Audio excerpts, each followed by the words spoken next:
Go. Welcome to this latest edition of the Real Deal podcast. I'm your host, Cyril, Gerald-Quinn, as we look at episode 2, season 3 of The Wire. All due respect, as always, I'm joined by one Robert Sapp. How you doing, Mr. Sapp? Doing well. No question about it. We hopefully everybody out there is enjoying this nice, crisp fall weather. Finally, it feels like fall. Feels like fall out there. This episode was directed by Steve Schill. It ranked 36th all time by Vulture.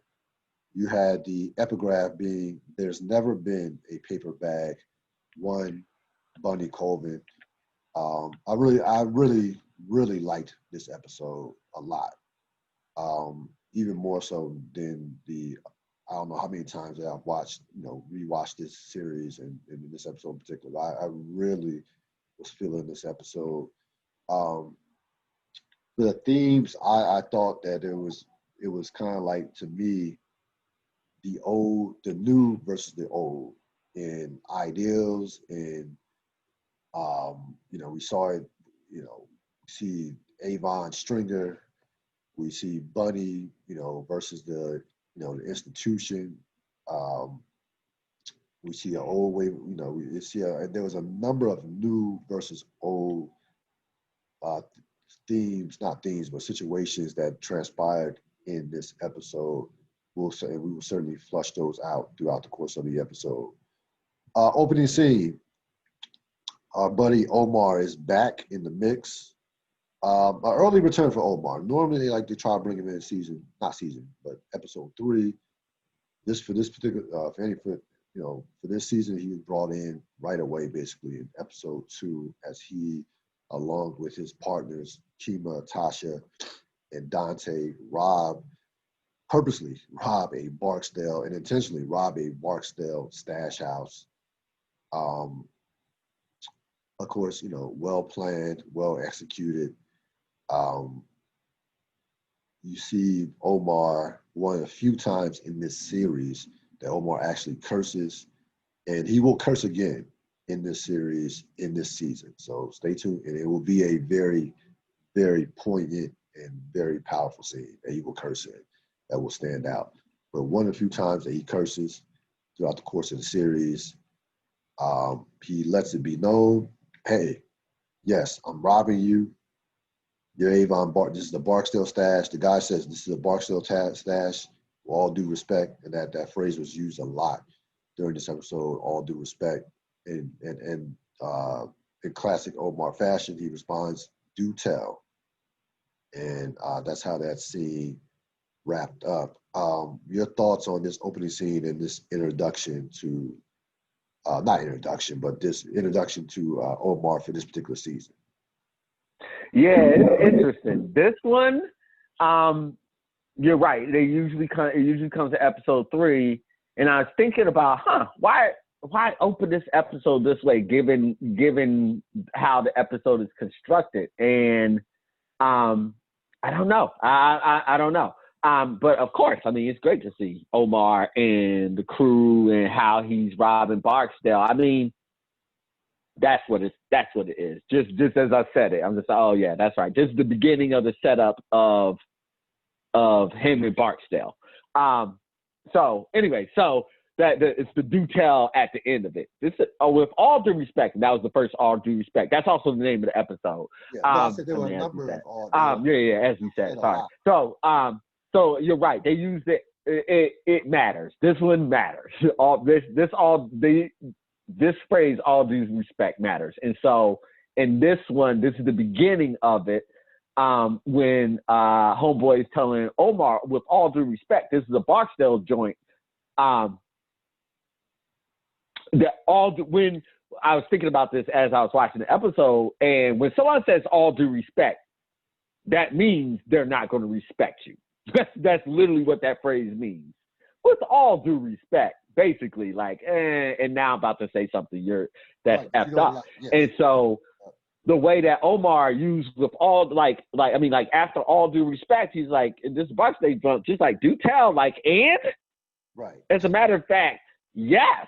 Yes. That's the whole point. So that kind of like has summed up our point as we talk about where the Barksdale name is headed and where it is at this point in time. Yeah, I think thinking about what you just said in regards to how usually they introduce Omar in episode 3, and usually it's in a subtle way. Usually it's not like this direct. I think Yep. it was definitely intentional because at this point there's nothing subtle about what his feelings or his vengeance towards the Barksdales. Like there's nothing. Like he wants it to be known. Yes, I want Stringer. I want whenever Avon gets out, but I'm trying to destroy. I want you. I want to destroy this Barksdale. I want to destroy the name. I'm gonna try to hurt you at every turn. Like there's nothing. Like he's not trying to be subtle at all in regards to his tact towards the Barksdales, and that we will see. Hint, hint. That will be that's going to go both ways. I'll just leave it at that. As far as what some of the things that it will lead to for his near future, we'll see that in a very near episode how that goes. Not in his best interest, but there's nothing yet. But this is hey, I'm coming right at you.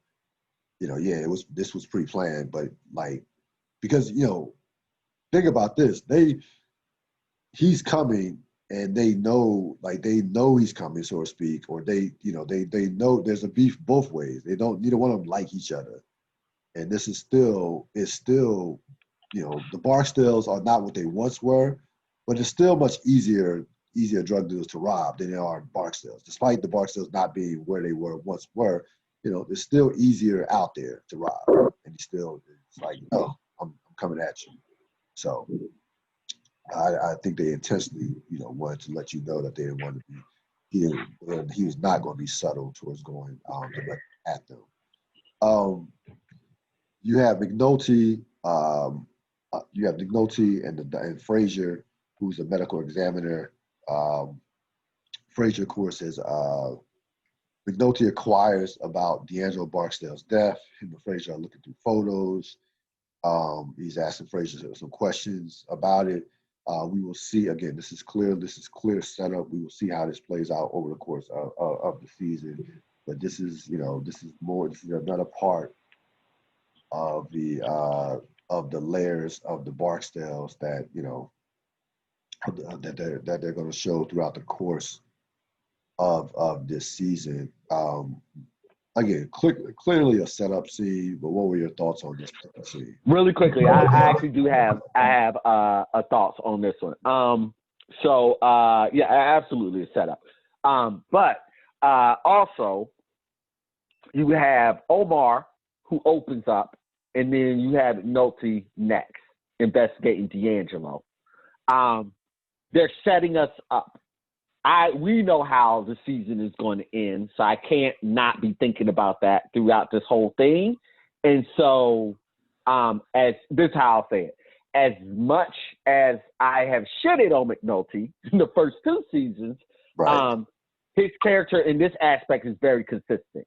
When he's after you, he's after you. And that's not somebody you want after you in the legal way. And so, in the opening scene, who do we have?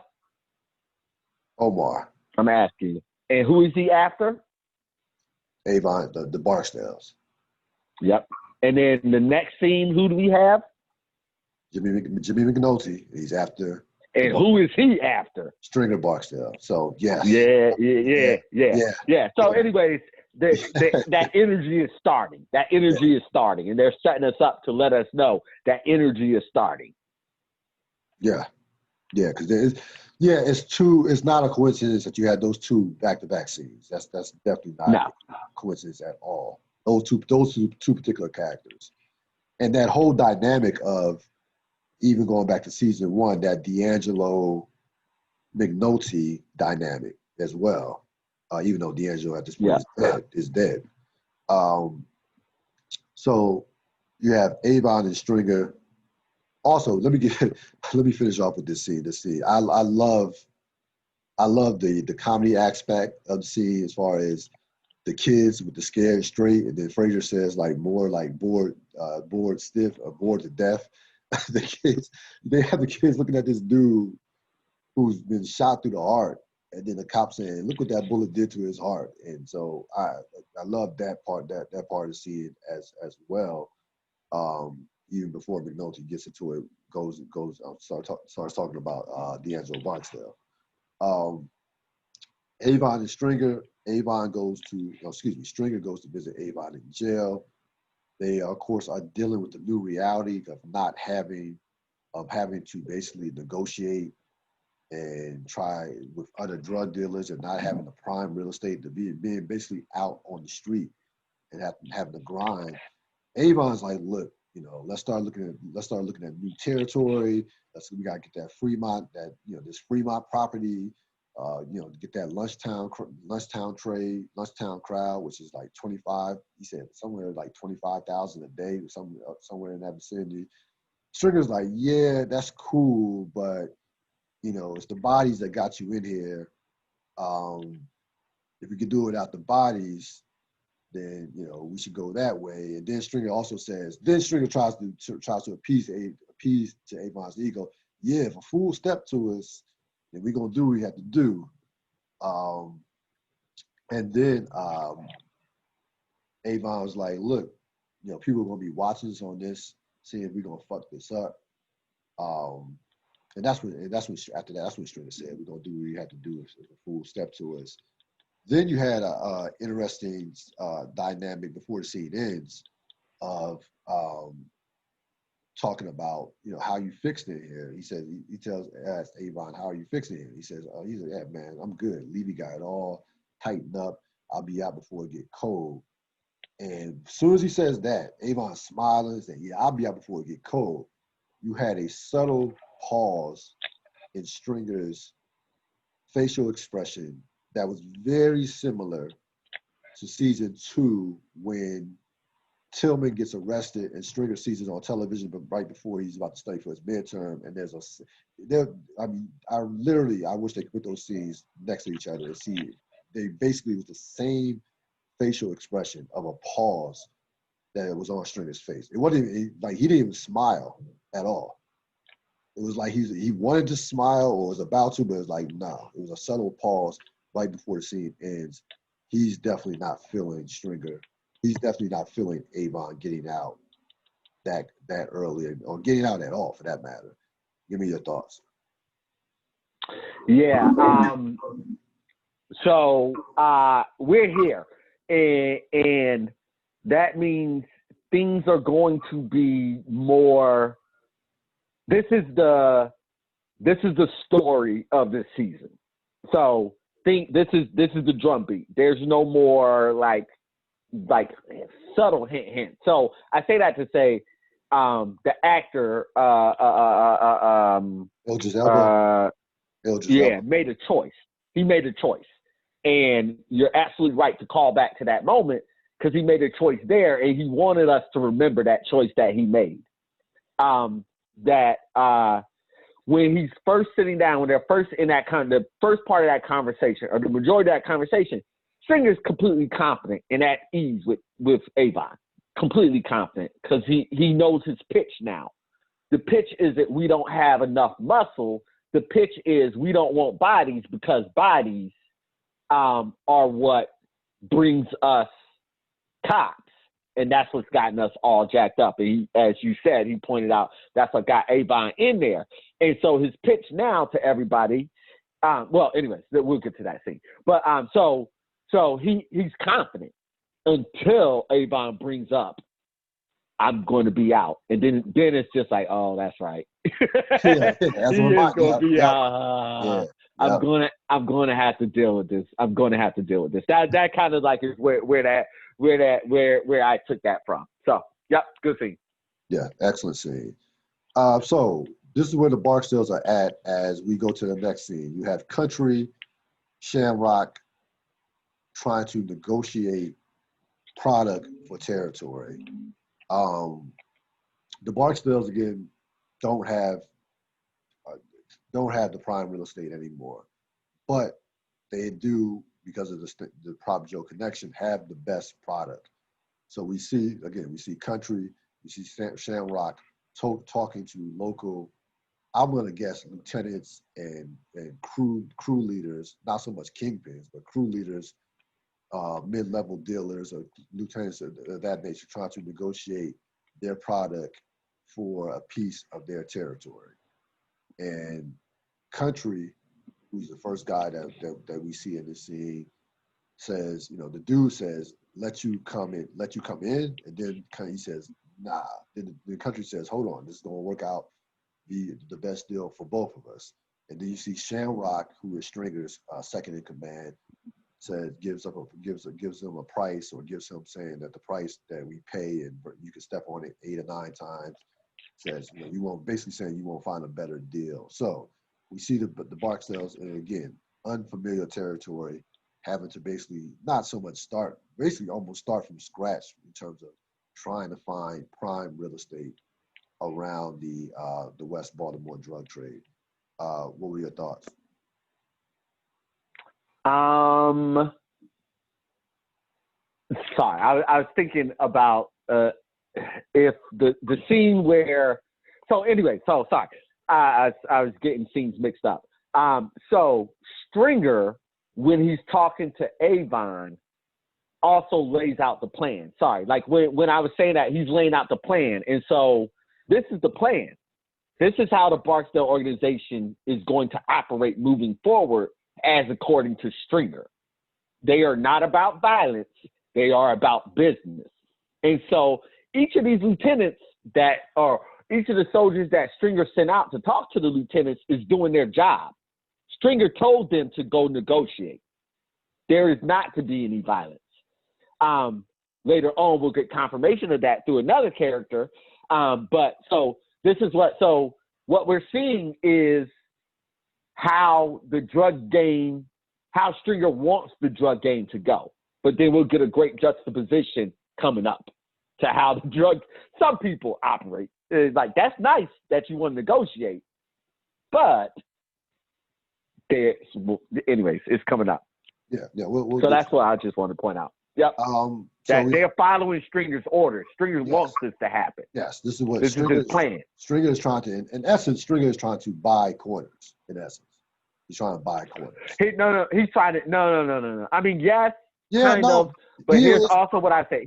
He's treating it like a business, a merger. Right. That's what if we're going to flip it. A partnership. So, in a way, in a form of a exactly. Yes. Exactly. Buying the corner would be like, here's this money, now go away. He's not saying that. You're right. No, he's not doing that. He wants to part. You're right. It's going to be a partnership.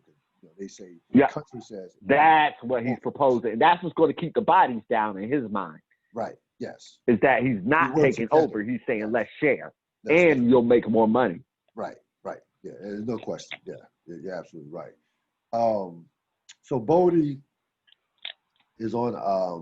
You have Bodie in the scene. He's on he's looking for, he's on a standstill corner looking for Marlo. Right. Marlo is his assigned guy. Marlo is Bodie's homework, per se. Yeah. And two of Marlo's low-level dealers, basically say next to nothing. He says, Bodie's like, hey, Marlo, have you seen him? And then there's a slight pause, and the dude says, yeah, he was here. And then Bodie says, well, or it gives a look like, okay, now he's not. And then the dude says, now he's not. So, we get that sense of get a sense of how Marlo's crew is basically ran. We get a sense of, this guy, there's a mystery aspect to Marlo at this point. We'll see how that plays out for not only the rest of this episode, but also more importantly for the rest of the season. So we had that quick scene, but what were your thoughts on this particular scene? Setup. Yep. Valchek and Carcetti. So Valchek and Carcetti discuss about what Carcetti is up to. Valchek, you can say what you want about Valchek. He knows the game. He knows the political game. He knows how to play the game per se. So he knows that Carcetti has something big in mind. He doesn't know exactly at this point what Carcetti's trying to do per se in terms of Carcetti's ultimate goal, but he knows he's up to something. He says to Carcetti, "I know you're up to something," and Carcetti's like, "Yeah, no, Stan, I'm up to nothing. Just can you just make this meet between me and Burrell?" That was the whole purpose of Carcetti and Valchek meeting. Carcetti's trying to use Valchek to get another meeting with Commissioner Burrell. What were your thoughts on this scene? Yeah. All right. So now let's lay out the entire field really quickly. So we established that this entire season is going to be about reform, right. And so the 4 characters that we're paying attention to that embody reform are Burrell, Stringer. Not Burrell. You talking about Stringer? No, not Burrell. Why did I say that? Colvin. No. Sorry.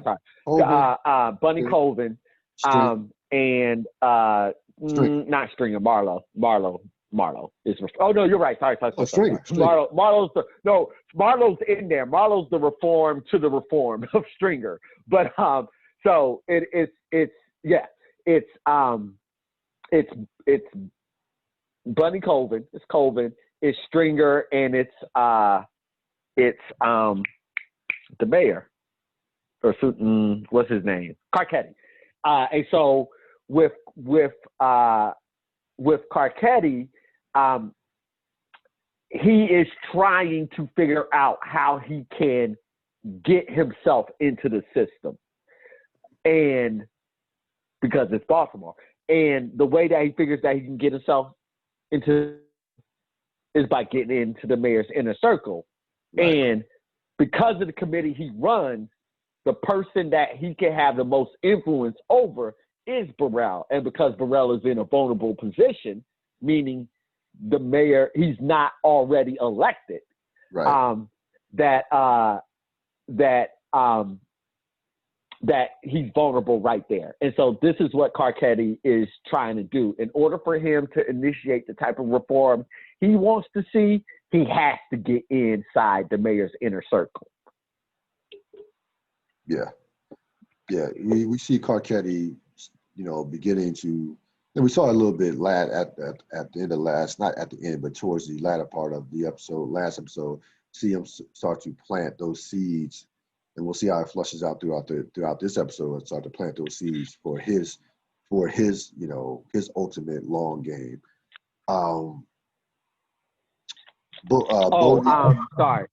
Sorry, Cuddy. Yes, Cuddy was the other reformer. Yes, absolutely.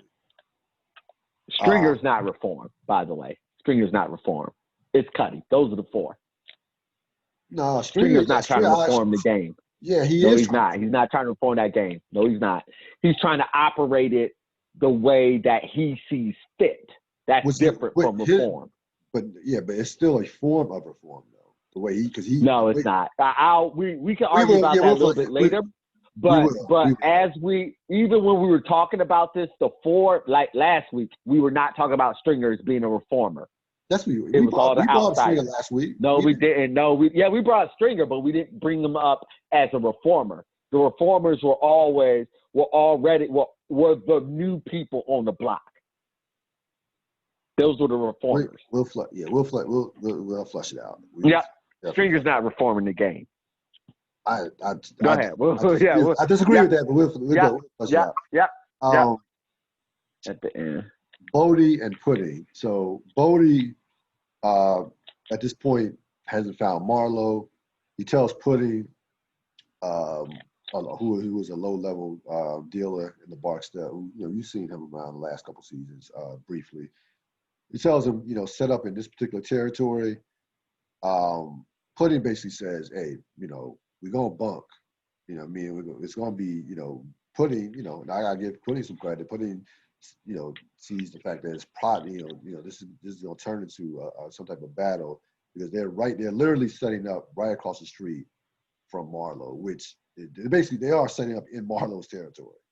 So Bodhi tells Pudding set up right here, and then you kind of see the stairs. You kind of see. Well, no, I'm actually ahead of him. But he tells Bodhi. Bodhi has a conversation with Pudding. I'm sorry. Bodhi has a conversation with Pudding saying that I couldn't find Marlowe, but to set up right here, which is in Marlowe's territory, and which is a setup, and we'll see how we'll see how that plays out. Quick scene. What was your thoughts? Set up. All right. We see Cheese. We see Cheese, of course, who is probably Joe's second in command. We see him getting ready to participate in a underground illegal dogfighting, illegal dogfighting. So we see the beginning of that. That's a setup for a later scene that we'll see on the east side. Bodhi and Marlowe Stansfield dealer have a stare down. Bodhi, of course, has set up right across the street directly from where Marlowe's peoples are at. One of Marlowe's younger dealers goes for the gun. Fruit, who is the crew leader of that corner, says, "Hold on, relax, wait for Marlowe." And wait for Marlowe. What were your thoughts on this scene? Yes. So we have Cheese at the dog fights. Cheese along with the dog, along with Tree, who is one of his guys. Cheese bets $25,000 on a dog fight. So he's betting. He puts his gun down, checks his gun in with the dude, with the guy.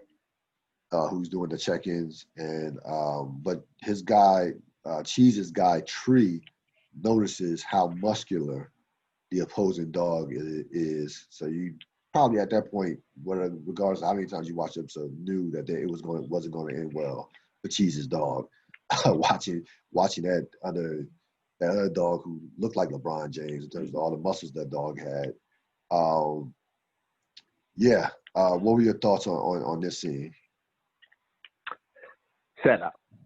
It's going to become, of course, more important, but it's set up. It's set up. And here we go with Herc and Carver.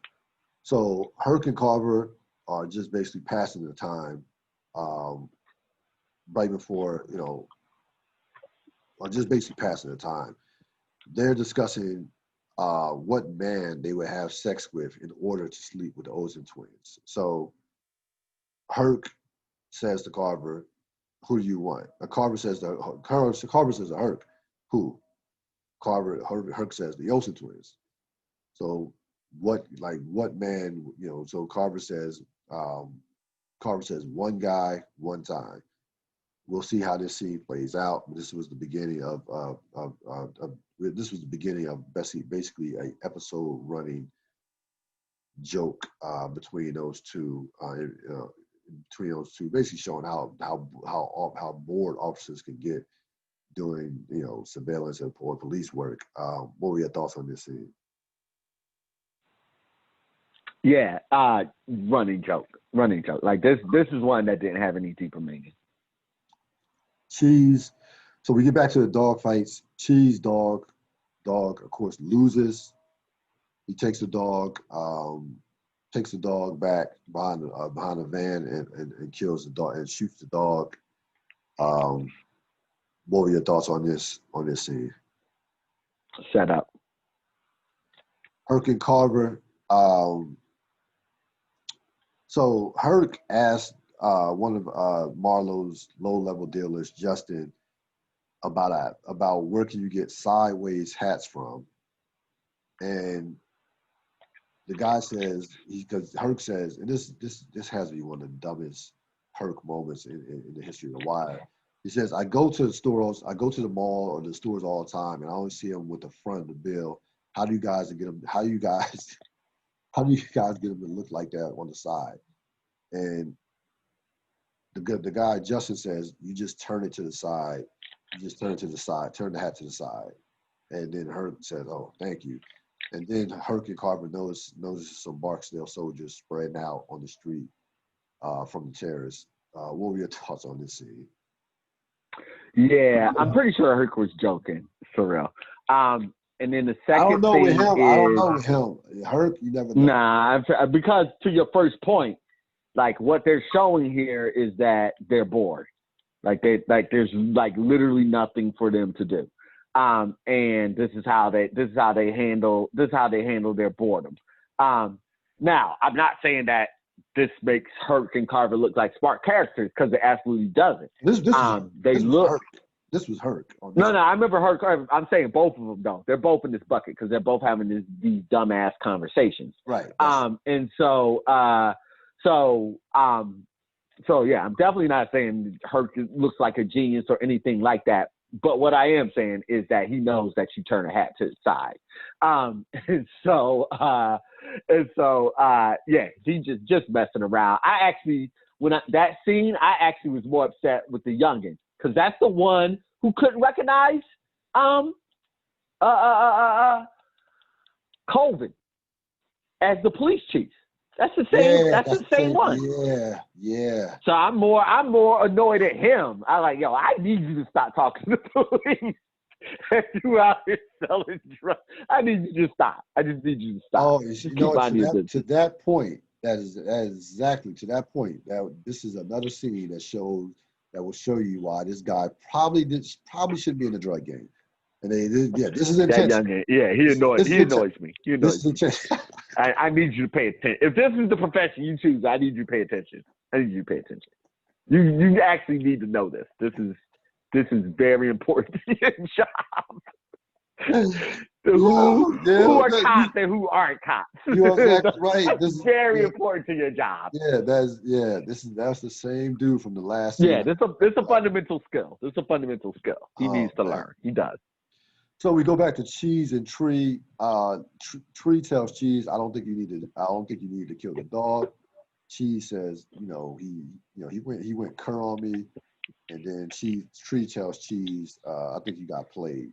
I think you got set up, got played in terms of the dog fight.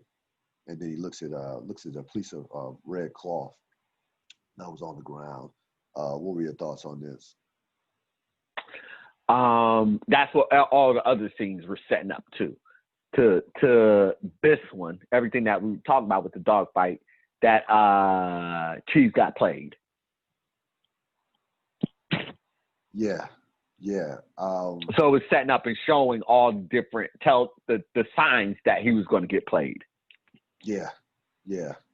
Those other scenes.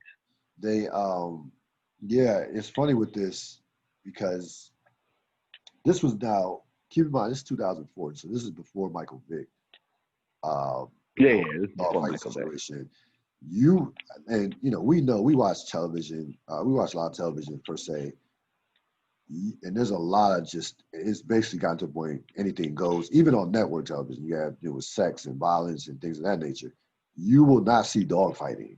Even on premium network, this is post Michael, but I paid attention because I was thinking that exact same thing. I paid attention to how they shot the scene. At no point in time do you see the dogs ever fight. Yes, that's true. This is before. And most of the scene is the audience. Most of the scene is the audience's reaction to what's going on. Like the dog, it's obvious the dogs are not there for a majority of it. Right. And the only time you see like the dogs wiggling is you see their backsides, and it's obvious. Of course, their faces aren't shot because they're biting on the chew toy, or they're playing with their owner. It's the game where where they do that. At no point in time do you ever see two dogs being angry at each other. No. So we have Marlo and Fruit. Marlo pulls up to his corner. Fruit says, tells him that it's probably some boys from the terrorists, what you want us to do about it. Marlo calmly, with a golf with a golf I forgot what you called it. Club? Golf club, yes. Golf club in his front, taking up his front seat. In his front seat tells Fu to go back to work when they were discussing the Barstow boys. Quick scene, but this is Marlowe in terms of just he doesn't say a lot. What were your thoughts? Set up. Burrell, Belichick, Carcetti. So Belichick sets up the meeting between Carcetti and Burrell. Sets up the meeting between Carcetti and Burrell. We'll see how that plays out. There's a later scene with both of them as well. We'll see how that plays out later on in the episode. Stringer and Stringer, Barksdale, and Bodie meet up. Bodie says, tells Stringer he can't find Marlowe. Stringer sends him out the room, basically saying, why you're not looking for this motherfucker like right now? Then, Bodie says, well, you called this meet. Stringer's not trying to hear it. So Bodie not walks out, but basically was sent out to go keep looking for Marlowe. That's your assignment. Shamrock tells Stringer about the Omar robbery, says that's the second stash that he's taking this week, and says that, hey, he tells me to tell you that it's going to be like this until you step to him. And he told him, even called him out by name. Stringer says, okay, double the muscle on every stash that we have. What were your thoughts? Yeah. So my part is that there's a third.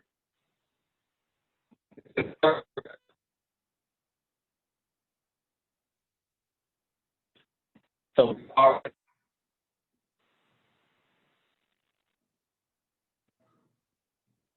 and now he's got this young boy, which is why the reaction to Bodie and how that happened, right? And so that's a frustration. And then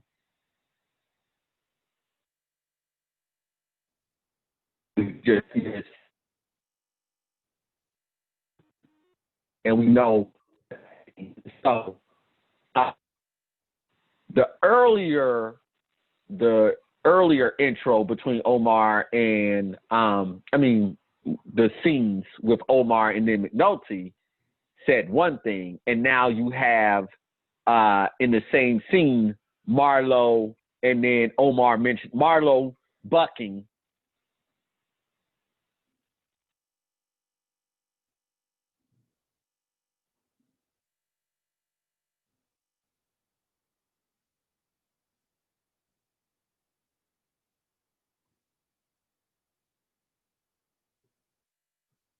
Or not respecting or outwardly punking. We haven't gotten to Marlowe talking to Bodie. We haven't gotten to that yet. That isn't, yeah, exactly. But even in this one, that's the whole interplay between Bodie and Stringer. Everybody else talked to their people and got everything under control. Marlowe's the only one. Right. Yes. Yeah. Yeah. Right. So that's what that means. That's what that scene means. And so we don't even have to get to the Marlowe, what's coming up to already be what I'm talking about. That's what that scene means. And what Stringer's hoping in that scene by sending Bodie out like that and doing that is that this isn't about punking him. This is about Bodie not trying hard enough. That's what that interplay was about. But then here comes Omar's name. Yeah, and then it's like, and Omar's calling you out by name, Stringer. So you're not saving face by trying to punk Bodie. All right, I'm done. Yeah, a couple things. Number one, heavy the head that wears the crown. Because not only is he being robbed by Omar, he, up until this point, they can't find Marlowe. And he doesn't know Marlowe. because and we'll see we'll see how it plays out in regards to Marlo. He just doesn't know. He doesn't. I mean, he knows Marlo is is a name, but he doesn't exactly know what Marlo is all about. Otherwise, he wouldn't send Bodie to go. No. Don't do that. Don't do that, Real. You're trying to maintain Stringer's dominance, and you're trying to allude to Marlo's dominance. That's not what's happening here. That's not what's happening here at all. Stringer is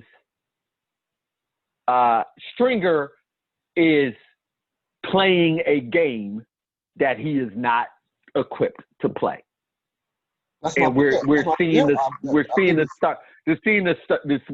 start of it. And so, like I said, Stringer's punking Bodie, so he doesn't look like a punk in front of his people. Right. But then at the very end of it, his number 2 was like, and he's calling you out by name. So Stringer doesn't have to know who Marlo is or respect Marlo. He doesn't know who any of those other people are. The point is that his offer would be so good that nobody could refuse him. Right. And so what are you going to do when somebody refuses you? And as we know, that will be the thing that continues to play out. So we have Burrell and Carcetti at their meeting. Tells Burrell that him these attacks that he has on him in these subcommittee meetings are not personal, and he says he basically asked Burrell how can we do better for the city. Burrell basically says Burrell says, listen, I can't sit up here. I can't. He says I can't sit up here and backdoor the mayor. So you have Carcetti again trying to make inroads for what he's trying to do. Trying to play this long game with talking to Burrell. What were your thoughts? And last before real quick, he partly tells Burrell. He tells Burrell also, being 3 years as a councilman, it's kind of getting a little irritated and bored. So he says basically he has a position that he says doesn't carry a lot of weight or carry a lot of power. So Burrell kind of responds like, so you're fucking with me because you're a little bored? And he says, yeah, basically a little bit. We know that's not the main reason, but that's part of it. That's somewhat part of it. What were your thoughts? Yeah. And then after he said after Carcetti said that first part, the second part he says is that this being Baltimore, there's only certain seats he can even go after. Right. And so again, he's trying to figure out how he can fit into this game. And so this scene is set up for what's going to come later. So Burrell complains about some unmarked police cars, or a lack of unmarked police cars that he had at his disposal. Carcetti says, I have it here. Burrell says the mayor hasn't, Burrell says basically the mayor hasn't done anything about it. And we certainly will see how that will play out over the course of the episode.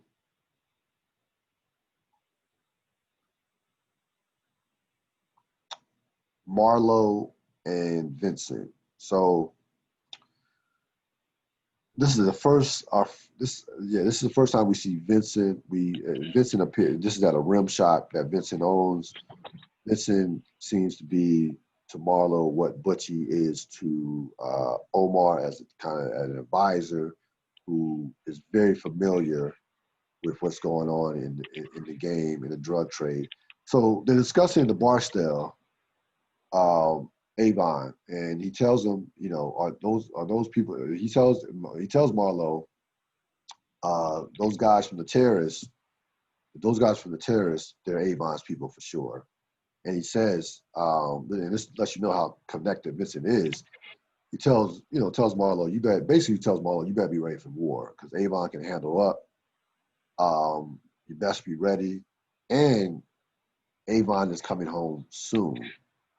So that lets you know how well connected that Vincent is as far as just knowing what's going on. Because nobody, like really, we haven't been made aware outside of Stringer that anybody knows that Avon's coming home. So I picked up on that this time around, just how much information that that Vincent had at his disposal. Also, before they even got to that conversation, you see Marlo, you see how sharp Marlo is. Marlo is basically jokes. If somebody saw me driving around in these rims, I get locked up quick. So yeah, he's young, but he's not dumb by any stretch of imagination. Not into that materialistic stuff. So I thought that was a very important distinction to let you know about this new character that we've been introduced to this season. What were your thoughts? Yeah, like I really liked the conversation that Marlo and Milton had, because it was almost like a mentor-mentee conversation in terms of, or no, advisor-advisee conversation. And I love like the parallel you use between Butchie and Omar. And so yeah, he's just trying to people to the game. Like, if you're gonna make a truce, then go make the truce. But if you're not, then be prepared to go to battle. I find it interesting. That's the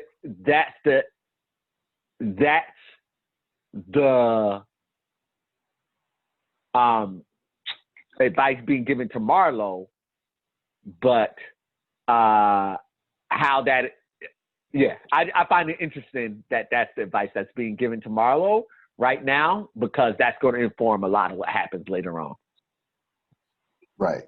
So we have Bunk and Minotti at their favorite place, the bar, discussing the D'Angelo Barksdale case.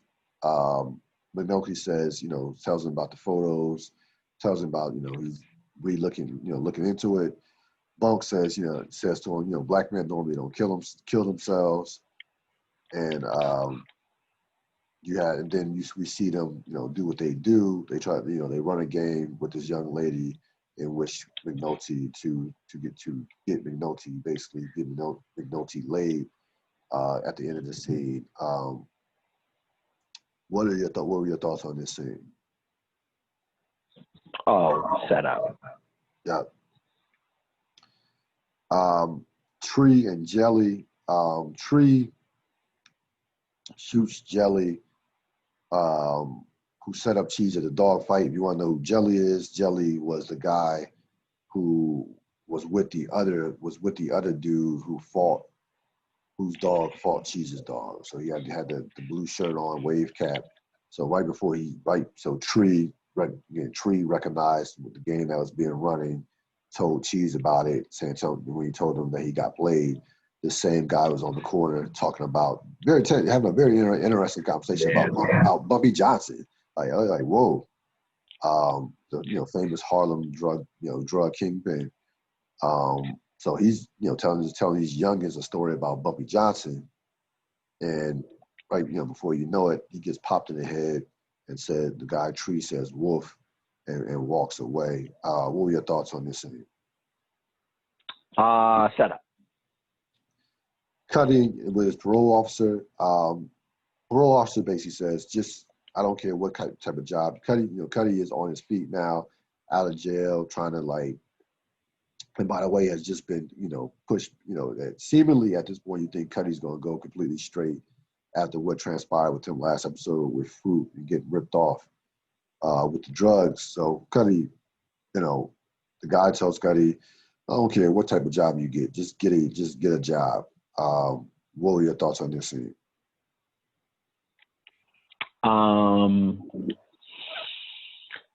Yeah. Sorry. Set up. It was funny, but set up funny. Baz, and the little Hopper. Daz is the guy who of course, whose dog beat Cheese's dog. The Hoppers tell them that that his number 2, which is Jazzy, has gotten shot. Daz doesn't have much of a reaction. Matter of fact, doesn't say anything at all and just walks back in the house. Really a scene that didn't need to be in the episode, to be honest with you. Like it didn't, like it didn't, you know, but it was there. Yep. McNulty and Frazier, Doc Frazier, they continue to look at the photos of D'Angelo, discuss the case. At this point, you think that at this point the wheels are spinning in McNulty's head that D'Angelo probably did not kill himself. What were your thoughts? Yeah, he's trying to figure it out. His wheels are starting to turn. The setup. And not D'Angelo and McNulty through those scenes with Doc Frazier realizes that that the prison really did not flush out this investigation. That it was they just kind of accepted the fact that it was a suicide and really didn't. He says who I forgot the officer's name or whoever worked the case, but he says they really basically McNulty criticizes whoever worked the case, basically saying that state police says they basically dropped the ball on this as far as working this case, and we'll see how that plays out. So, just letting an example of they don't they're not trying to create investigations. They if something comes off as a murder or not murder, a suicide, they're gonna leave it be to try to avoid any extra police work. The detail press and Caroline Massey, who decodes the messages on the wire, they listen to the discussion of a murder over the wire. They listen to the discussion of the murder over the wire. What were your thoughts on this scene? Yeah, I mean, like this is it's definitely set up, but it's a big setup piece for what's going to happen at the end, because it's almost like a mini twist within the rules of how The Wire has gone about conducting itself as a show thus far. Yeah, this was the first really scene where you're gonna see kind of the direction. A new direction that the details are going to go in based on the events that are happening with the murders. Yeah, you definitely can't tell it here. All you're hearing is like stuff happening live, right? But this is set up for that. Yeah. You have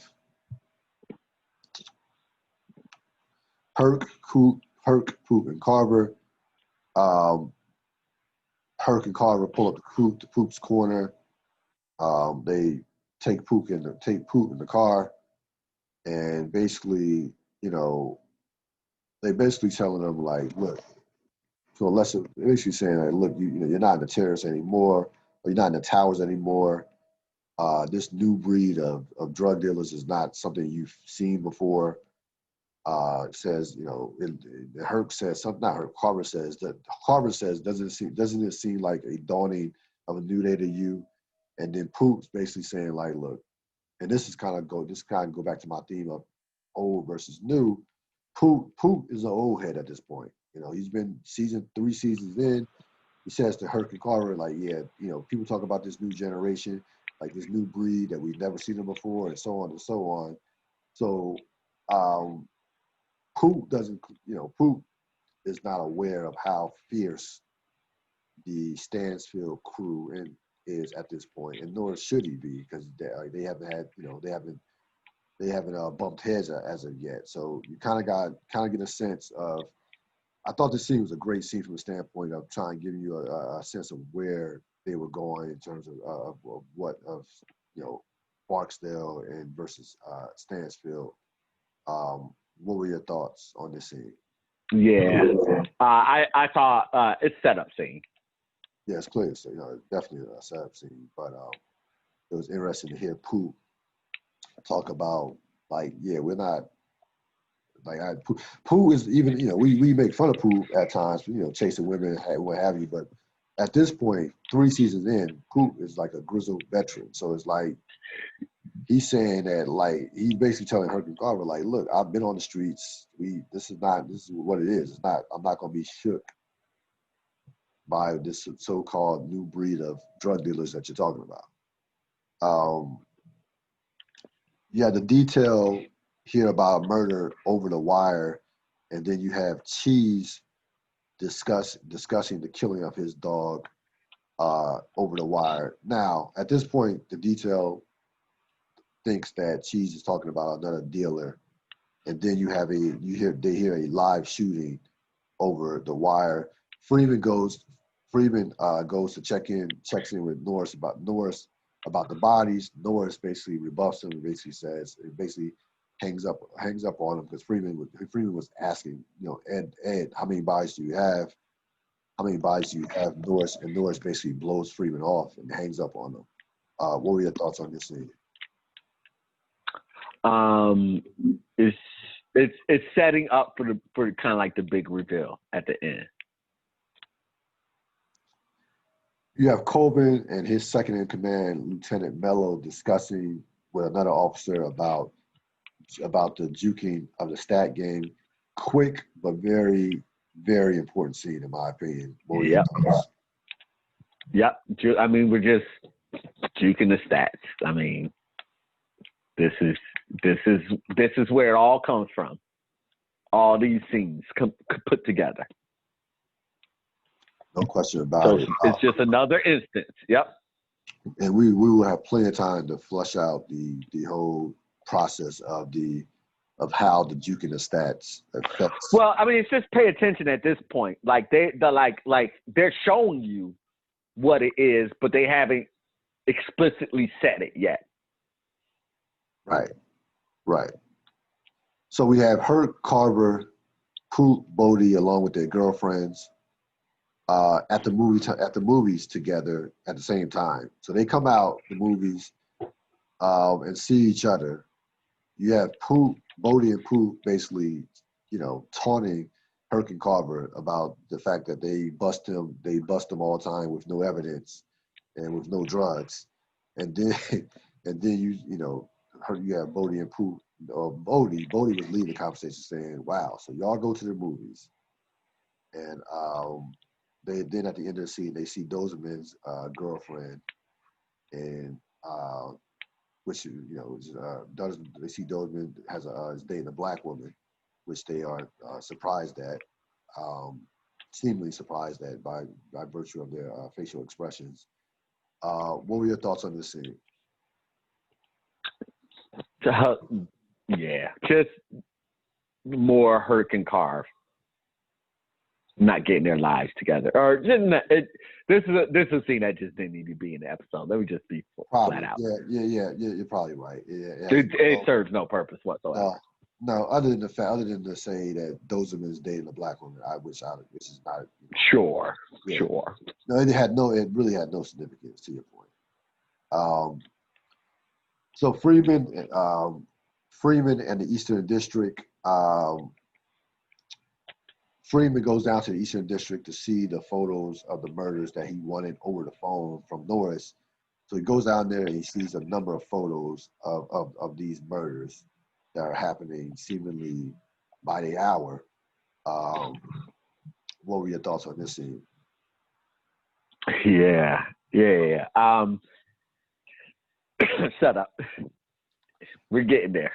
Yeah, we're getting there. All right, this is a very interesting scene coming up, and I have a slight confession about this scene. So Cyril and Kima has just gotten home. Cyril is on the couch with the baby. They proceed to have a conversation about a fontanelle. A fontanelle is the space between the bones of a skull. So Kima asks, has it closed? Cyril says it won't close for a while. And Kima says, good. And Cyril says, what? And then, we continue to see the disconnect in terms of their relationship. Now, I have to be honest with you. I've seen this episode, I don't know how many times, did not know what a fontanelle was. Okay. You know what a fontanelle was. For whatever, not for whatever reason, I'm researching this episode, trying to do a podcast in this episode. So I had to look up, was curious to know what is the meaning of this word. Looked it up, like, okay, cool. The entire 16 years or whatever since this season was released, I was thinking how I took it in watching this episode, watching this scene all these times, was the fact that I was thinking that that Cheryl was offended. So I thought Fontanelle was a vagina, another way to say vagina. I mean, just come out and say it. So I took it as like, hey, that Cheryl was upset that Kima says it won't close for a while, because we all know that when a woman has a baby or what have you, it takes 6 weeks for the vagina to what have you, without getting into details. So yeah. Any thoughts on the scene? I had never given it that much thought, Cyril. So that's all you. Moving on. But again, a continuance of their just failing relationship and the space. Oh yeah, they're done. They're done. Their relationship. Yeah. Kima has no connection with the young boy at all at this point. At all. We see Cuddy at work. So Cuddy gets on the work truck and heads to work. Quick scene. What were your thoughts? Yeah. Set up. We know where it's set up. See the detail along with Freeman, listening to Cheese talk on the wire and discussing the murders. What were your thoughts on this? Yeah. This is setting up for the end. Yes, this is definitely going to play out at the end, towards the last part of the episode. McNulty and Donette and Donette's son, forgot his name, but yeah, D'Angelo's boy. So McNulty, we know at this point his wheels are spinning in regards to the D'Angelo case. He goes to Donette and basically says he's looking into it, and he feels like he owes D'Angelo something. Asking her questions. He goes in there, sits down, and just out of nowhere picks up her son. Before they even continue to talk about D'Angelo, she says, "Could you put him down, please?" And of course, he acquiesces, puts him down. He leaves his card.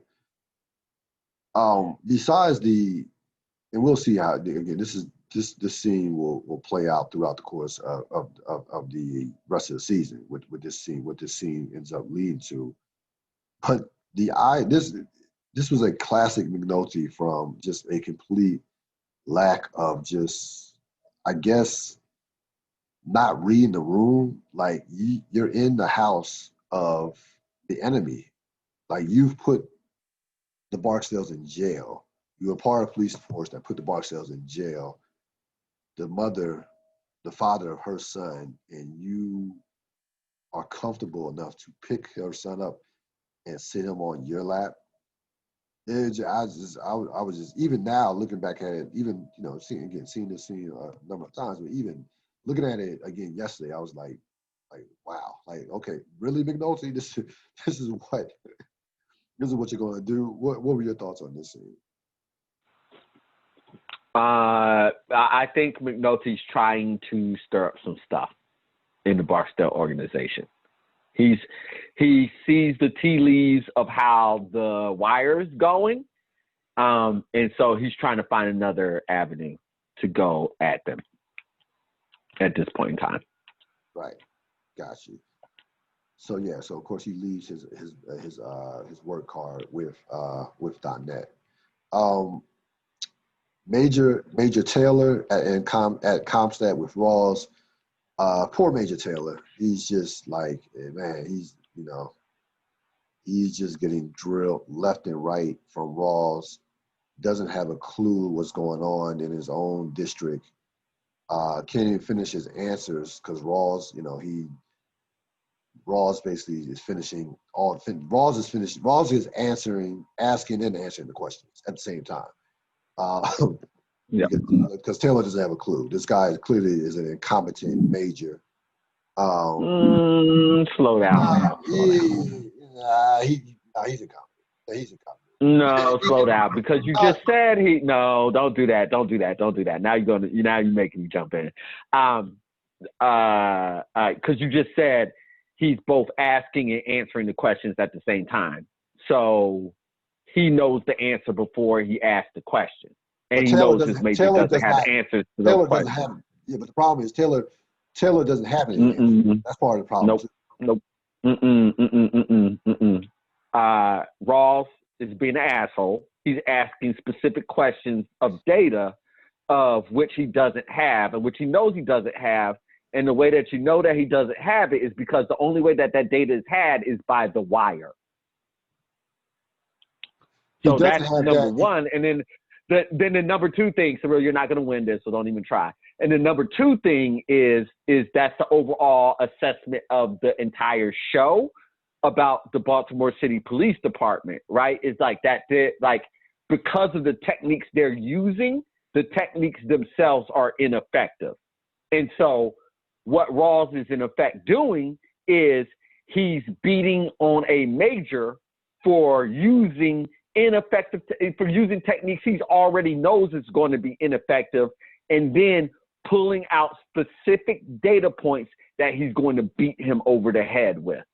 He's definitely doing that, but the guy also had no clue about the dudes that were being killed. He's asking what about this? No, nobody does. That's why it's so important what happens at the end. I was trying to save it, but you keep nobody does. That's why it's so important what the unit does at the end.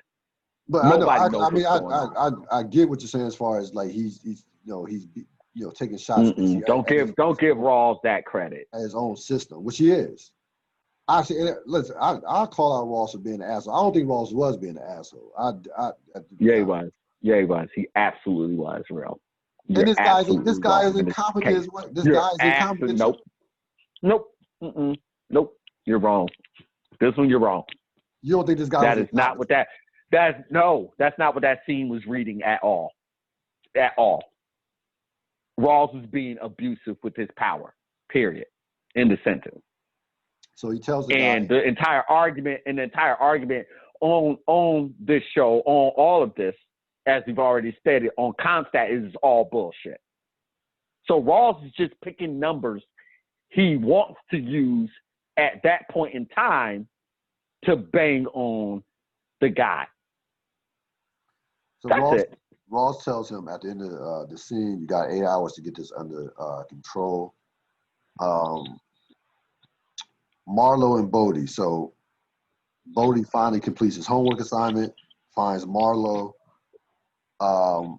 Bodie approaches Marlo carefully, very carefully, and says, he says, I'm with, the Barksdales, Stringer Bell. He uses their names. Marlo, of course, is out the car, has his golf club, is gently swinging his golf club, and tells Bodie, I need you to go pack up your people. While I'm still being a gentleman. I'm being a gentleman for the moment, without even looking at Bodie. And Bodie, of course, walks away. He says, I need you to go pack up your people. I'm being a gentleman for the moment. Swinging a golf club, gently, and not even looking Bodie in the eye. What are your thoughts? Good scene, great. Very good scene. Well acted, completely straightforward. There's nothing there's no depth or anything that I can add to it. But I do have a question. Why a golf club? Why do you think? Why did they choose a golf club for him to have? There had to be a reason why, because it's very random. Yeah. So that's it. That's it. No, I mean, not even expect the answer. That's just the thing that came to my mind. It's like, why golf club? Because it's a great scene. I got it. Okay. So golf is a individual sport for the most part. Like, other than a caddy and other than a caddy, golf you're on your own with the golf. It's you versus the course. Marlo is on his own. He's an independent. He doesn't have any backing. He's not affiliated with anybody at this point. So that's the best I can do. Okay. All right. I'll go with it. Because I got nothing. Yeah, that's the best I can do from that standpoint. The detail and Perlman discussed they enjoy some crab legs, which made me extremely hungry. Those crabs are good. Crabs with beer is the best. So they're enjoying some crabs, and they're discussing the wire. They're discussing giving up the wire to focus on, not giving up the wire, but shifting the focus of the wire to focus on all these murders that are happening. Everybody is on the same page, of course, except Jay McNulty. Even Kima says, well, 4 is a big number, and then McNulty gives her a look like, really? You're going to, switch up on me like that? So Daniel says, look, we got a narcotics unit that can focus on drugs. This unit was not just designed to lock up drug dealers. We got narcotics for that. We're going to shift all our resources and all our attention at this point on the murders. What are your thoughts? All right.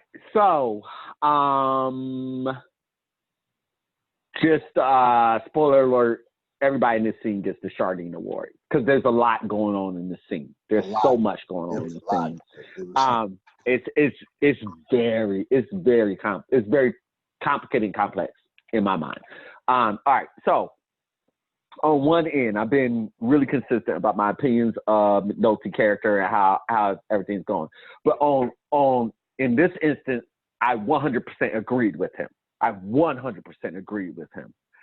He says, we got a top lieutenant talking murders on the wire, and we can't figure out how to shut up and take notes. If this was the FBI, if this was the CIA, if this was the NSA, this was any type of an investigative thing, even when a crime is being committed, you do not jeopardize your wire. You don't. Because the end goal is the big fish that's going to topple all that. Now, while I 100% agree with McNulty, also, Perlman and Daniels. Perlman and Daniels, thank you. Perlman and Daniels are 100% right. They're 100% right. There's a war that's going on. They have an obligation to the city, especially Perlman, has an obligation to the city to stop it. Daniels is right in that the unit is not specifically about Stringer. In the FBI case, it might be. Like when they tackled the 5 mafia family, right? It was about that person objective. And so even if a crime is being committed there, what Daniels is saying is it's not just about Stringer. It's not just about Avon. It's about reducing the body count in the city. And so this is one of those occasions where everybody's correct, honestly, in their assessment. Because, of course, what none of them know is that the person on the wire is a dog that Cheese is talking about. Everybody is under the assumption that that is a human being that Cheese murdered, and they have that on the wire. And so with everybody being under that same assumption, everybody's comments are equally right. They're equally right. And so that's interesting to play as actors. And so that's why I gave everybody in that scene a Chardine Award, because you got to act incompetent of the fact of the knowledge that that that's a dog. You know where the scene is going to go there. But also, you have to also fundamentally act where you believe you're 100% correct and you think the other person's 100% wrong. But also know that they, of course, are right. So anyways, it's a fascinating scene to play for me as I was watching it. Yeah.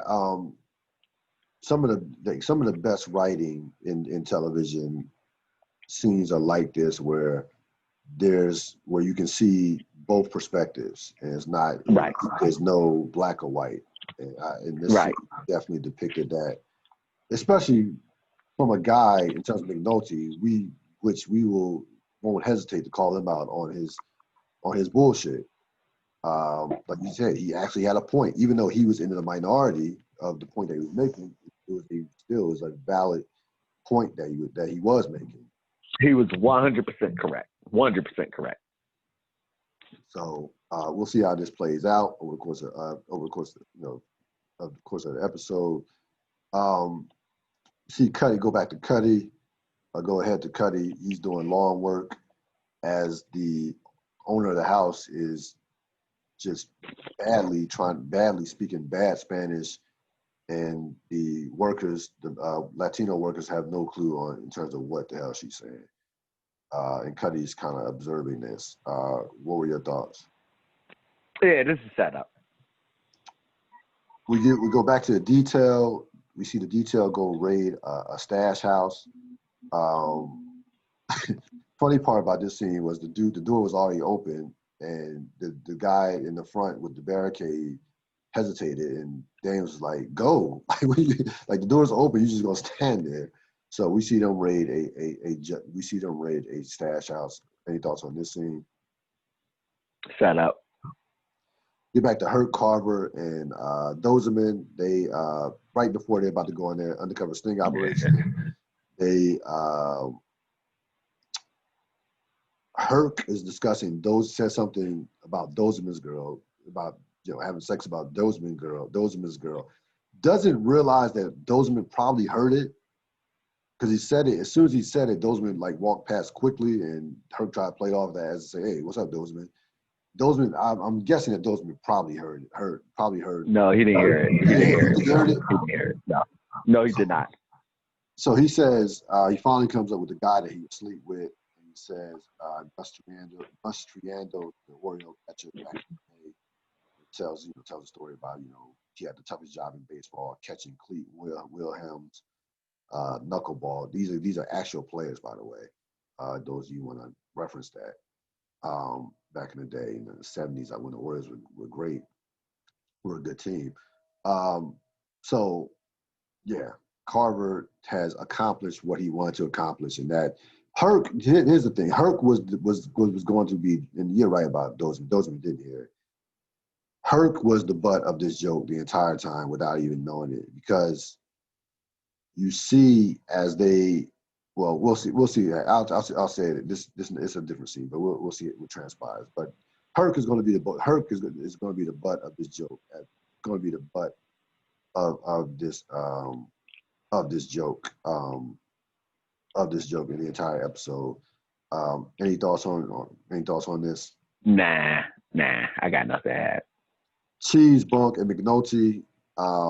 So they bust Cheese based on what they heard from The Wire. Of course, they go in thinking that Cheese confessed to a murder, and they start showing Cheese some pictures of the various murders. Cheese immediately, calls for the lawyer, says, lawyer time, and then you hear Bunk make fun of Cheese in terms of what he said on The Wire.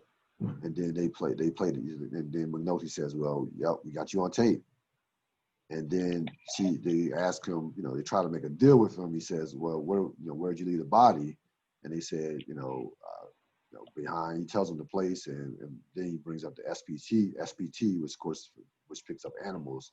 And then they realize that the fact that they have blown their wire over a confession of killing a dog. What were your thoughts? Yes, this is where all the setup that I've been talking about has been leading to, and this is actually a big transition from the show, right? Like when The Wire comes down, the show's over. The past 2 seasons, and it was all about building up to The Wire. Now in this new reality, where Daniels doesn't have to put the group together from scratch. Like it is a running unit. The Wires will they will be continuously up and investigating. And so this is a departure from that normal. So that's why I thought like this was so important, because they're setting up a little bit of a new reality and new rules here, that the show is departing from just being about the Wire investigation. So that's why this scene is important. Yes. Yeah, it's a major, like you said, it's a big scene as far as the direction of the unit moving forward. No, direction of the show, Cyril, not the unit, the show. This is a message and a statement for the entire show. Daniels and Perlman hook up at the bar. We'll see how that plays out. Of course, Daniels, is him and his wife are on the outs. Before that, McNulty tried to get with Perlman. She basically, she blows him off, and then she, because she has, clearly has her eyes on one Lieutenant Daniels. Any thoughts on this? Set up. You have Carcetti and Burrell talking again. Carcetti takes care of Burrell's unmarked cars. Then he tells, so now he has Burrell. He's done a favor for Burrell. So now Burrell is in with Carcetti. From the standpoint of Carcetti's accomplished what he wanted to accomplish to get in with Burrell by doing him that favor. So he tells Carcetti, Carcetti basically says, what else? And he tells them that tells Carcetti that they don't have funds for academy class. And the mayor told him that it wasn't in the budget. Carcetti says, I know for a fact that that's not true. So we see Carcetti making moves to what he wants to ultimately want to do, which we will certainly flush out throughout the course of the season. What were your thoughts on this scene? Yeah, so this is actually the big chess move right here. Or not even chess move at this point. It's kind of checkers because it's very, very obvious what's going on. But it's just like when you're hustling somebody. The first part of the hustle is you need their buy-in. So let's take like a easy street hustle, right? Like 3-card Monte, right? Like show me the queen, blah, blah, blah, when they're moving it out. So you either have like a shill, somebody that everybody sees wins first, and then the person who comes next, of course, is not going to win, and nobody else is going to win after that. Or you let the person, like Carcelli in this sense, Burrell, you let the person whose money you're ultimately going to take, you let them win first. You let them win a couple times so they feel comfortable, and then you take them for their money. Pool game hustle, anyway. So the first part of the hustle was just give me something, give me anything. Oh, units? Cool. So now Burrell is like, oh, he got that done. And there was no, and even Carcetti said, did anybody get screwed over? Is anybody in the papers or anything? Nah, you got your stuff. It was real cool, real easy. So now he's got him his hook. He baited him with the cars. And now he's got his hooks into Burrell. And so that's why I said this is the move, because the situation now that he brought up, of course, this was Carcetti's gamble, is that after he got him these cars, that it wouldn't be something trivial and trifling. The next thing that he brought up, or the net, whatever. And so he eventually upped it. And so this is the upping for Burrell. This is not something that's going to go unnoticed by the mayor. Yeah. And that's ultimately what Carcetti wants. Yeah, and Carcetti, and they also said this in the scene, Carcetti, had a connection with the dude in terms of getting those cars. He says, we went to Catholic school together, St. Leo's or something like that. So he got this done with basically, it didn't take a lot for him to get this done. This was nothing to him to get. It was no risk for him or nothing at all. He got this done with a snap. No, anything that Burrell asked him, he can get done. That's the point. That's the whole point of it. If he can't get anything done, then he would not have any power. And there would be no point for him to try to go at. Anyways, let me stop talking so I can give things away. But yeah, that's the point. That's the point. The point is that he can easily get Burrell's anything done that he needs. So he has Burrell at this point. We go to Herc. Yeah, we go to Herc, Carver, and Dozeman. So they go for this they go for an undercover sting where Dozeman is the primary. Dozeman gets shot. Buy and bust. Yep, buy and bust. Yep, buy and bust. Dozeman is the undercover cop that's buying, and he gets shot gets his jaw shattered, and of course his gun was during this COVID. I'm skipping ahead. Dozeman gets shot during this situation. Colvin, of course, gets the call that Dozeman's gotten shot. What were your thoughts on this scene? Yeah, this is that. So a lot of the efforts this is a pretty big scene, of course. A lot of efforts early on were to humanize Doberman, whatever his name is, because we've never met him and nobody cares about him. And so it's just to get him humanized a little bit, because then the payoff is going to be this, that a cop is shot, and it's the payoff and the last. Doberman is a tool. Yes, for the big, yeah. Yes, for the big, and so that's where this pays off right now. We see Daniels and Perlman. They sleep together. He has, Cedric finally has his own apartment, though, a little messy, but she says she doesn't care about that. There's really not too much to add to that from that standpoint.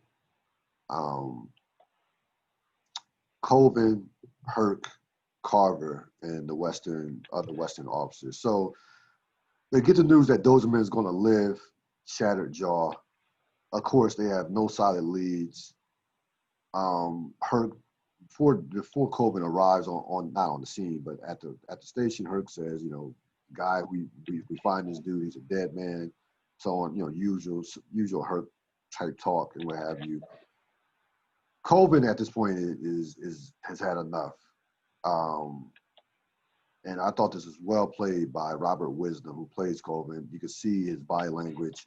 He drinks part of a beer and tosses it on the roof, with thousands of cans seemingly on that rooftop, hundreds, I should say. So he's had enough, and we will see what this sets off later in the episode, and also, of course, throughout the season. What were your thoughts on this scene? Yeah, but that's what we meant in last scene. That Doberman was a tool, yeah. And he's the last straw. Essentially, he was going to be the last straw for Colvin, and that's what this scene means.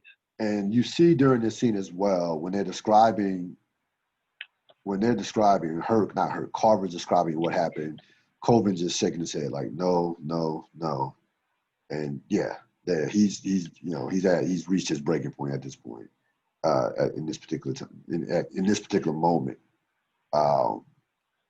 as he's drinking the beer. Kima comes to the house. She sees Cheryl with the baby. They're asleep. She immediately fixes herself up for a couple minutes and then goes directly out. Leaves the house. She goes to a bar and she meets a girl, or she's being stared upon by an attractive lady at the bar. Now, quick side story about that young. Well, she's not young. I don't think she's that young anymore. This was about 15 years ago. That lady's name is Liz Robbins. Liz Robbins is a model, fancy sports lover. The reason why I mention this because Liz Robbins was a guest one time on the Real Deal podcast, but way back when. So just wanted to mention that sidebar that young lady was on my program a long time ago as talking sports and about her career as a model. Any thoughts on that scene? No, set up, yeah. Daniels and Perlman, he's in his new apartment. and what have you. Nothing to talk about from that standpoint. Coven, and a big scene right here. Coven and Deacon and the Deacon. Now, and the Deacon.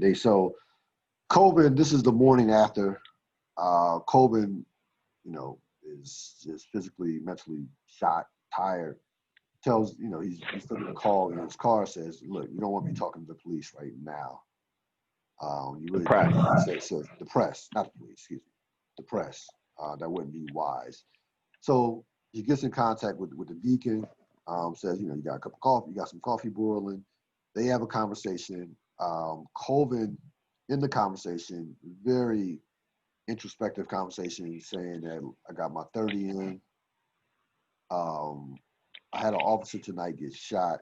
He lived, and he lives. He says, that's my, that's where I'm at in my career. Like, a success is absence of a negative.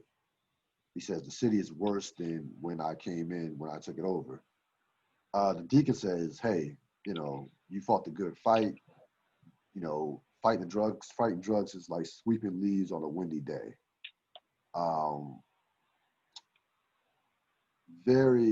It made me think I thought about this scene the day too when I was getting ready for the show. It's a force of nature. He also, he calls it a force of nature. I said that. He says.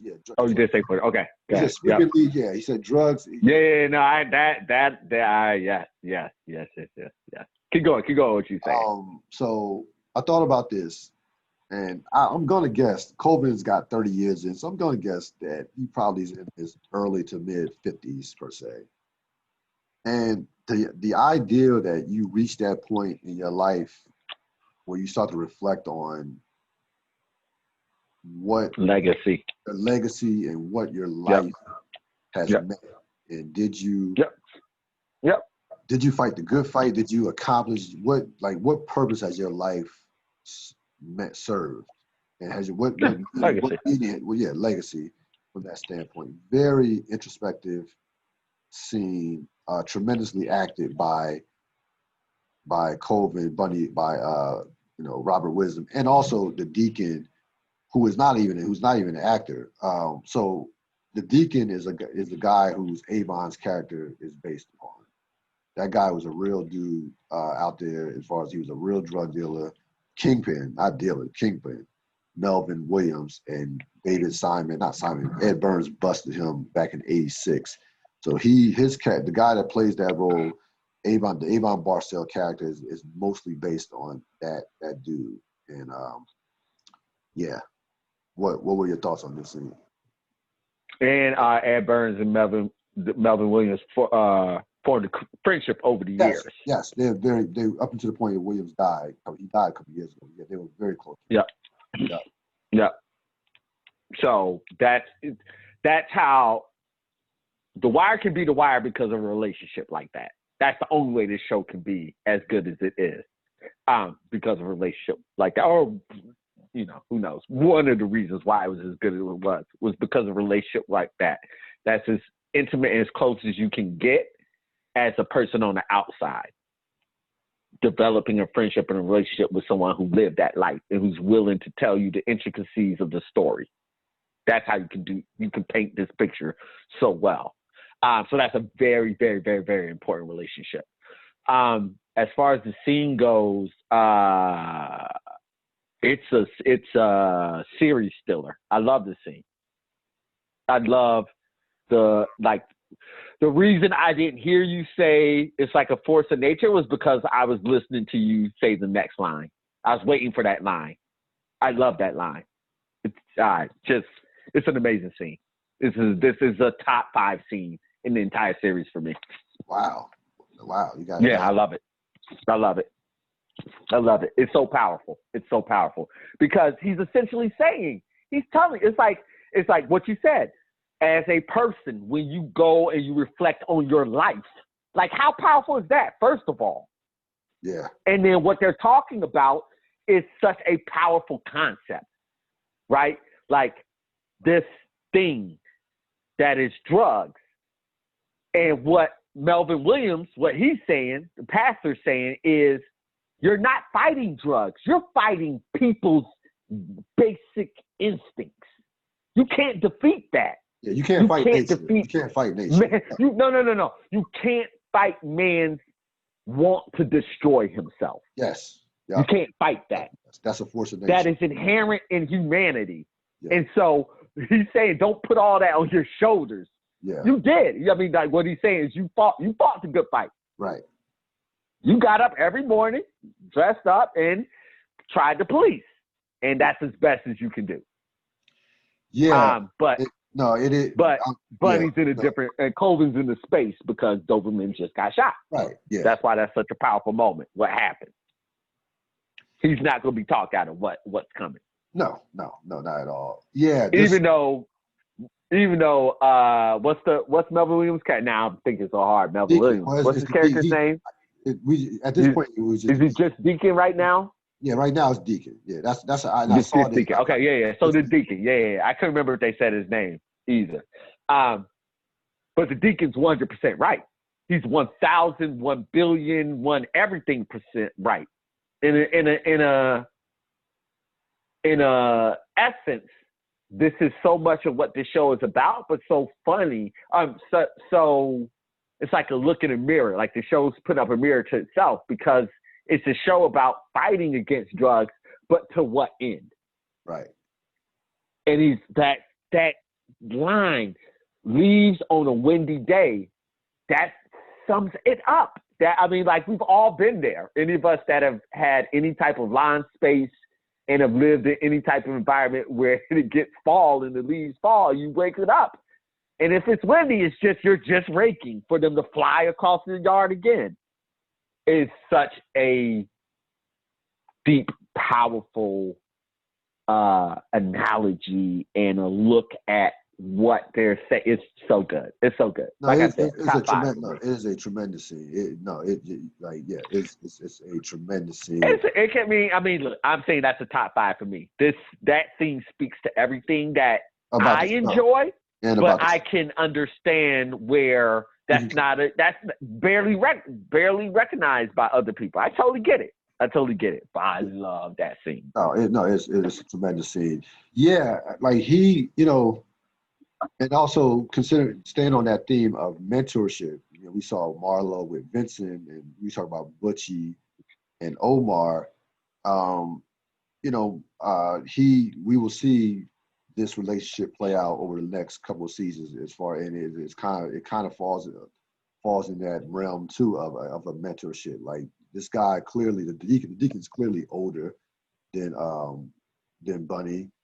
And but I don't know. When you go to confession, is that mentorship? At least right now, this feels more confessional. It was confessional, but I feel like the Deacon. Advice. So you're right. I think it's a little bit of both. I think yes, Colvin's going there as a confessional, but this guy, he's going to this guy because he trusts this dude. So you don't just talk to anybody. You know what I'm saying? Nah, you definitely don't. Not about this. He clearly, not about your life. This is some like deep shit. This is some therapist type shit. This is you know what I'm saying? This was that deep. So he clearly trusts this dude to have that type of conversation, that level of conversation about sharing that type of information and that, putting himself in this vulnerable place from that standpoint. And this guy and this dude, this Deacon, gave him, and I think this is where the mentorship comes in as well. The Deacon wanted him to see, and you and I both know this being in education, we appreciate the small victories. And we've been told you need to appreciate the small victories. The Deacon wanted, I think in that moment, the Deacon wanted him to appreciate, like, bruh, you've been in the game for 30 years. That's an accomplishment. Yeah. Like, that's a big deal. You're a major. I'm sure he didn't say that you're a major, but that, I'm sure, he would want him to think about that. Like you had a great career from that standpoint. The fact that you've been around for 30 years in the game is an accomplishment. You've been fighting for 30 years. So I feel like that it is a great scene. It's a tremendous scene. And the fact that, and also we mentioned earlier about the Burns Deacon relationship from off camera in terms of in real life. The fact that this guy was an ex-drug dealer and been through the shit that he'd been through and put himself through for being a kingpin, even adds even more layers to that scene from the standpoint of like this dude been through some real shit in his life, his own personal life. So yeah, beautiful scene, great scene. You know, best scene in the episode. Like in to your point, I probably when I go back and look when we're done this, done all these seasons, I probably will agree with you that this probably will be ranked up in a top 5, top 10 scene in the history of the show. We go to the detail. So the detail right at this point, they're stuck. They have no activity on the wire because of, you know, they basically blew their wire from the standpoint of with Cheese's, since Cheese's arrest, there's no drug activity. So we see, I think that, and you could tell me if I'm reading too much in it or reading too much in it. I think we heard, oh, so this is a very important point. I forgot about this. It's very important. So when they played that tape of Cheese speaking on the wire, Prop Joe's voice actually, I want to say that Prop Joe's voice actually was on that tape. Like he said, you did what you had to do. That sounded like Prop Joe. Wait, what? Which one? When they played, which scene are we on? No, we're on the scene where the detail is stuck. They lost all the activity, has been cut off as far as people on the wire. Yes. Yep. So yep. I mentioned we're on that scene, but I'm saying though I forgot to mention when they were listening to Cheese talk and he was talking about killing the dog, he was talking to somebody else, and the other person said, "You did what you had to do." That sounded like Prop Joe. Oh, okay. I don't know. I don't know. And the reason why I mention that is that will be, and I'm gonna stop right there because before I spill the beans, I'll stop right there because that will be very important. It's very important the fact that there's no activity. It's not a coincidence that Cheese got busted, they blew their wiretap, and all of a sudden there's no activity. That's not a coincidence at all. Well, no, they say it because they blew the wire. So they told Cheese we had a wire. So yes, Cheese. So yeah, of course. Yeah. Everybody's gonna dump their phones. Right, but that's gonna affect that. Well, yeah, we can't say that's gonna affect how Prop Joe conducts business moving forward. Well, yeah, I mean, like that. I don't think that's a secret. Okay. That's reasonable to just knowing the wire and just knowing anything. Honestly, that's why they didn't want to give up the wire, because if I tell the people that whose phone I've wired, hey, your phones are wired, what are the people going to do? Yeah. Get rid of the phone. Yeah, correct. Yeah. So, yeah. So, that's why they say, what did you, like, when it goes, the wire's dead, they'd be like, Greg goes, well, it's what we expect, or what did you expect? One of the two. Yeah, good. She did say Go ahead, sorry. Yeah. So we go to the last scene. Colvin comes in. He addresses his entire unit. Says that the undercover buys are suspended, effective immediately. And he gives the epigraph, "There's never been a paper bag," lays out the foundation of his plan, or lays out the beginnings of the foundation of his plan to deal with the drug war. Now, the paper bag analogy, he tells a story of way back in the day. Cops, police officers, you can't drink liquor in the open bottle, open can liquor publicly. So it tells a story that someone, whichever person, whoever it was, came up with the idea of putting the liquor bottle or can in a paper bag. He says this allowed us to ignore this bullshit of wasting time of hassling people trying to get their drink on, and allowed us to go and do real police work. He says this was a great moment. He says this was a great moment for whoever came up with this particular invention, per se. He says the problem is for the drug war, there's never been a paper bag until now. And then he puts three. He said Doberman got shot over 3 vials. 3 vials. So he puts 3 vials in a paper bag. He says there's never been a paper bag for the drug war until now.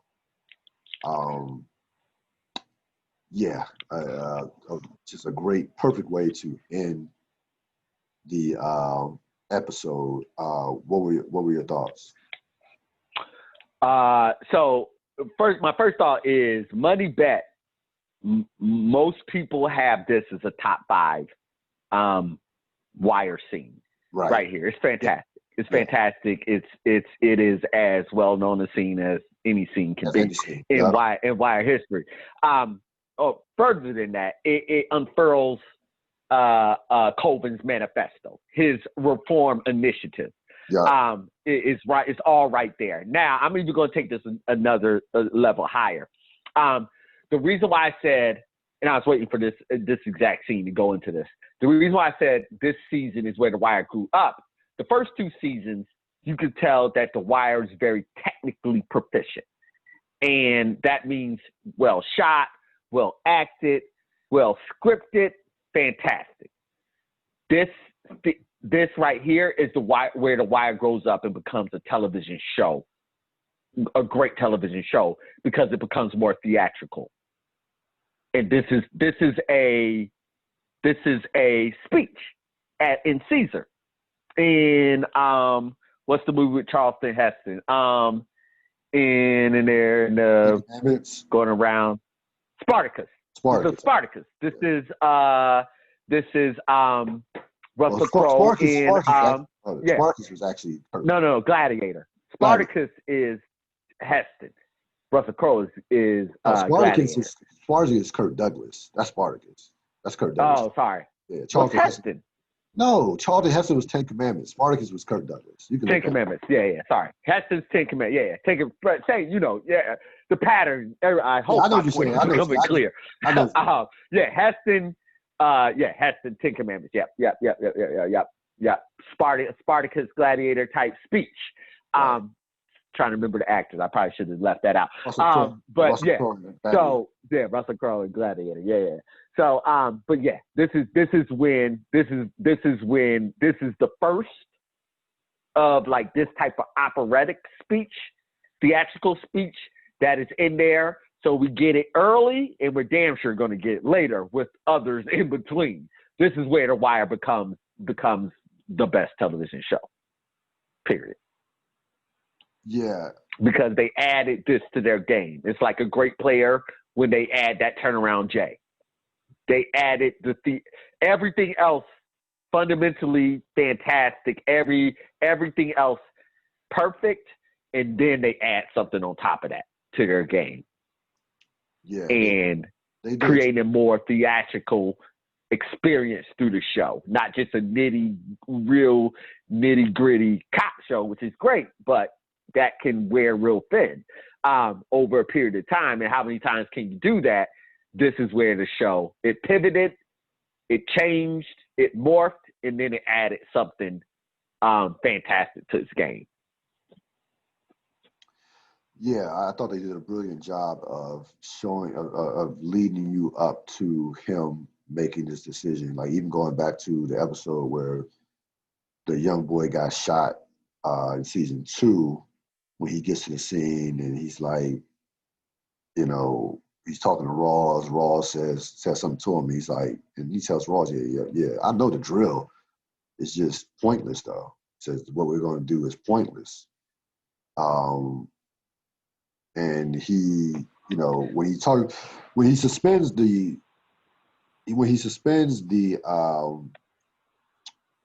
undercover buys, you can say that's an emotional decision, but that's also a strategic decision from the standpoint. That's also speaking to him saying that this shit Cyril, yeah, but you can't break up his speech like that in the components. Like when you deliver like what a new plan is going to look like, you thought about all components of the plan. Right. So of course he's suspending the buy to initiate his new action. So the two go together. It's not two separate initiatives. No. But I thought they just did a tremendous job at showing you, giving you the steps of, especially with the particular actor Robert Wisdom, of his frustrations with this part of the institution, way of things that were being done. Yeah. Oh, that actually wasn't the last scene. The last scene actually is Herc and Carver. That should have been the last scene. So Herc and Carver discussed Colvin's speech. Obviously, definitely Herc is not happy. Herc definitely isn't happy about it. And then they watch Bodie and his crew, grind on the corner, when normally they probably would have went and probably tried to bust that crew, but they're under orders, not to just do pointless buy and bust per se. So they watch Bodie and his crew grind, and then the episode ends. So we already see that Colvin's way of thinking is not initially going to be well received. That was the whole point of that particular scene. Yeah. As far as again, we talked about the themes earlier. I thought about just again, I mentioned earlier, old versus new in terms of ideas and things alike. And we saw with Bodie and Marlowe, and Barksdale's and Marlowe, and what directions Colvin is going into versus the institution. What were your thoughts on the themes of this particular episode? Yeah, I like that, and then just the continuing theme of reform. Yeah. Yep. MVP. Who was your MVP? Colvin. I had Carcetti. Yep. I had Carcetti. How he just finessed Burrell, and I've said some terrible things about Burrell earlier in the series. But yeah, Burrell is not, he's not a complete dummy.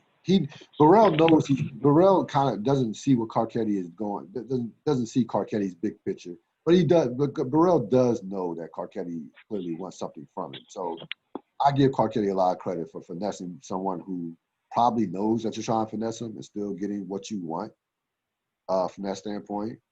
So I had him as my MVP, but Colvin definitely could have, without question. Yeah, my argument for Coleman is, it's not even an argument. We have our MVPs, but if I were to argue this case on this, it would simply be this: Colvin delivered 2 of the top 5 scenes in Wire's history in one episode. Mic drop. Yeah, that is a mic drop. Yeah, he's my MVP. I had Colvin as my Chardine, a winner. So I had Colvin for Chardine. Nice. And you had nice. Like I said, I gave it to all of them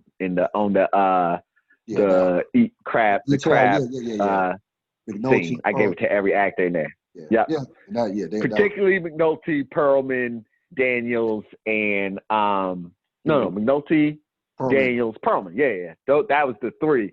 Definitely them. But Greg was around too. But those 3. Yeah, Greg was there. But those 3 definitely. Yeah. Greg didn't mess it up. No, she played the role. I'm joking. Yeah, I'm joking. Yeah, she played the role. Of course.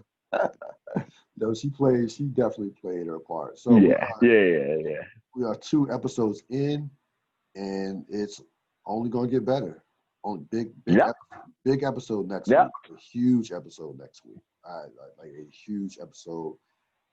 Season 3, it'll be episode 3, Dead Soldiers. So that is a big time episode that we'll certainly be looking forward to flushing out as we continue to discuss season 3 of The Wire. As always, thanks to Robert Sapp for joining the program. Mr. Sapp, all right. Next time. Yep. Stay healthy, stay safe. No question about it. Later. All right. That's going to wrap it up for this edition of the Real Deal podcast. I will try to get this episode out. Well, I'm not going to try. I'm going to get this episode out later this evening, if not early Sunday morning. So you can stay tuned to that. Again, also catch me tomorrow. Game 3 post game, Lakers, Miami. Hopefully, Adebayo plays. They're talking like he's not going to play, which yeah, I shouldn't complain as as a fan of the Lakers and not having won a championship in 10 years, but I want to see a competitive series. But with that being said, I will see you tomorrow night. Probably game is early tomorrow. See you tomorrow evening. I don't even know which time, but thanks for joining me. I will see you next time on the Real Deal podcast. I'm out.